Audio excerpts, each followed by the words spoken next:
All right, we're going to do the snooker ball pec minor front shoulder massage. So we need a snooker ball.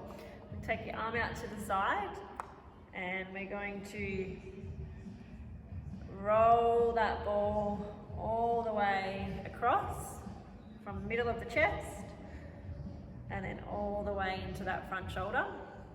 Now with the snooker ball you can apply as much pressure down as you like, and we're going to do that for about a minute roughly, back and forth, so you should feel just a nice kind of gentle massage. Alright, so the next one we're going to use the snooker ball again and we're going to massage out through the quad. So again, we want to actually, before I start, we're going to sit down and you want to have your quad nice and relaxed, okay? And then we're just going to massage it out through the front belly of the quad. And then I want you to try and go all the way out through to the lateral side of the quad as well, and then into the medial side. So you'll know the spots that feel like they need a little bit more work. And again, we're just going to do each leg for about a minute. Trying to put as much pressure down into that snooker ball as you feel that you need. All right, the next one is a front hip opener stretch. We're going to use the wall as well. So I'm going to show you two options. The wall version is a lot more intense with the stretch. If it's too intense, I can show you just using something small that you can rest your foot up on. Okay, so what we're going to try and do is open up through this side of the hip here.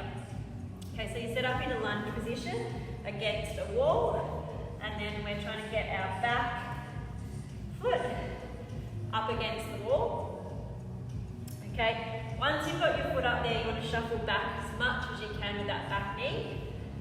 This foot sits underneath the front knee, and then we're opening up through here. So we're trying to get that stretch back here. It's quite a strong stretch. If you can get a little bit of a lean forward to get a deeper stretch through here. All right, as I said, if that's too much against the wall, you could use something a little bit smaller, like a small little stool or a little small table, if you've got that, and it gives you a similar kind of version of the stretch and not as intense. Okay, the next stretch is for the piriformis, so we're stretching out through this top area of the glute.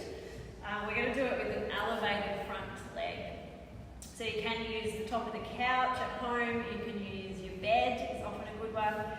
Obviously the higher it is, sometimes the deeper the stretch. So start with just putting your foot up onto the elevated surface. So you're going to take that foot across to the side, and then we're going to come down. So you're resting that front thigh down on the elevated surface. Alright, you want to make sure that your hips are nice and square here. Okay, so you can use that elevated surface to try and push that opposite hip into the surface so it's nice and square rather than like this. Alright, to even get a deeper stretch, you can lean into it as well. Okay, and again, it's quite a deep stretch. You're going to feel it down through that glute area, and you want to hold that stretch for about 60 seconds on each side.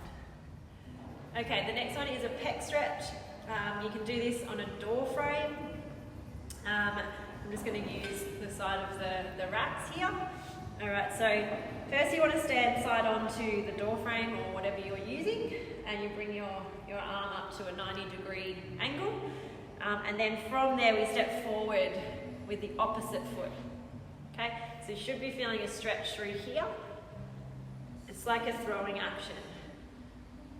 Alright, you're going to hold that stretch for about 60 seconds.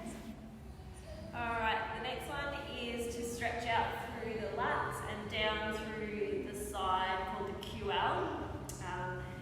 So we're going to do, it's a version of a child's pose stretch. So big toes together, knees are nice and wide.